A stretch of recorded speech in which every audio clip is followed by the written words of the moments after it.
Hello, my friends. Today is May 27, 2025. My name is Sensei Alexey Kunin, and this is my life journey. I have an interesting talk recently. I have a student stop by visiting my dojo, and he was kind of asking me a couple of questions. He said that he's a student of MMA and he also studying Brazilian Jiu-Jitsu. And he's going in competitions, fighting in the tournaments, local tournaments. And he said his idea was that he's a really good fighter because he's studying MMA, he's studying Brazilian Jiu-Jitsu. Those two areas of martial arts extremely popular right now in modern media, on YouTube, on television. He's going in local tournaments. So in his mind, and he's a young kid, about 19 years old. So in his mind, he thinks he is a good fighter now. He has plenty of experience and he just thinks he's a good fighter, a good martial artist. Well, let's look at this kind of in a more deeper aspect. A good fighter, that's kind of interesting because when you go on any tournaments, if it's a karate tournament or MMA tournament or Brazilian Jiu-Jitsu tournament, there are certain rules. There is rules and regulations. There is weight categories, there's age groups, there's age of weight, so there's many restrictions what you can and cannot do on a tournament. So they're already putting you in a frame of things that you cannot do, and you have to adapt to certain rules and regulations, and you have to adapt to certain point systems. So you fight by somebody else's rules, by their system of measuring your success, points, control, and many other things. So you're very limited what you really can do on a tournament. But in the real fight world is completely different. There is no rules, there is no regulations, there is no weight categories, there is no age restrictions, and you can do whatever you have to do to survive, to win a fight. Maybe your opponent is not fighting with you one-on-one. Maybe he brought his friends with you. So there's maybe 2-3 guys who are strong physically. They've been doing some weightlifting. They've been practicing some MMA, kicking, punching, a little bit of grappling. They have some nice knives with them, sticks, maybe a couple of rocks.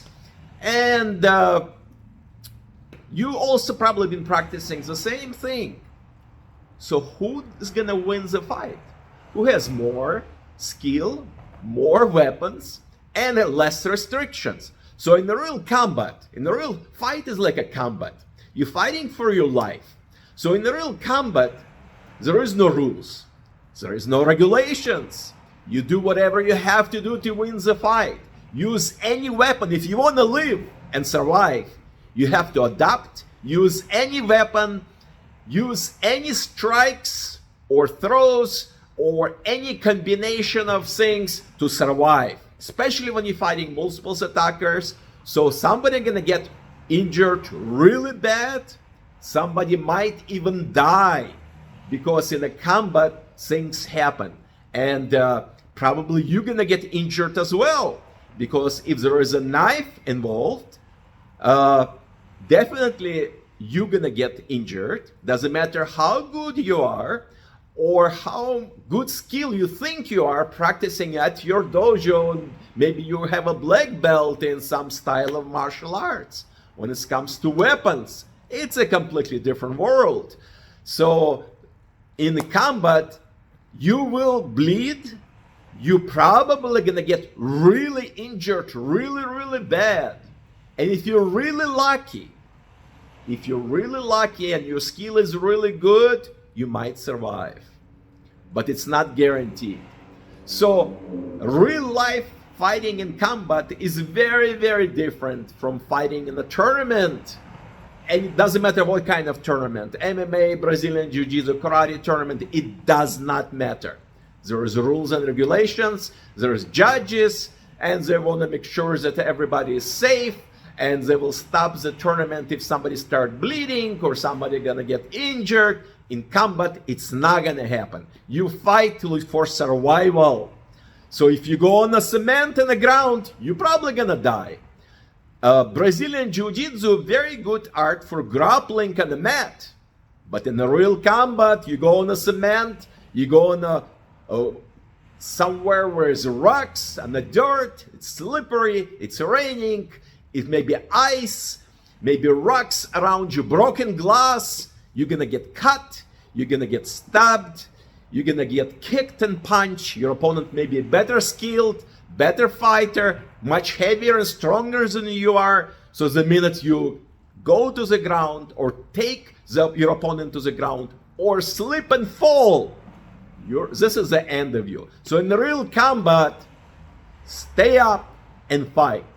So you can move around, you can fight multiple attackers, you can look around, you can do striking, kicking, punching, using any weapons that you can find around you, and you can run. Running is nothing wrong with running, because in combat sometimes you have to retreat before you advance. So, and also if you're practicing MMA, doesn't mean you're a good fighter also.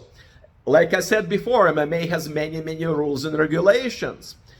It's not a pure form of martial art. You're practicing a little bit of striking, a little bit of kicking, a little bit of throwing, a little bit of grappling, but you're not really practicing in depth. Any martial art, to become good, you have to practice at least 10 years.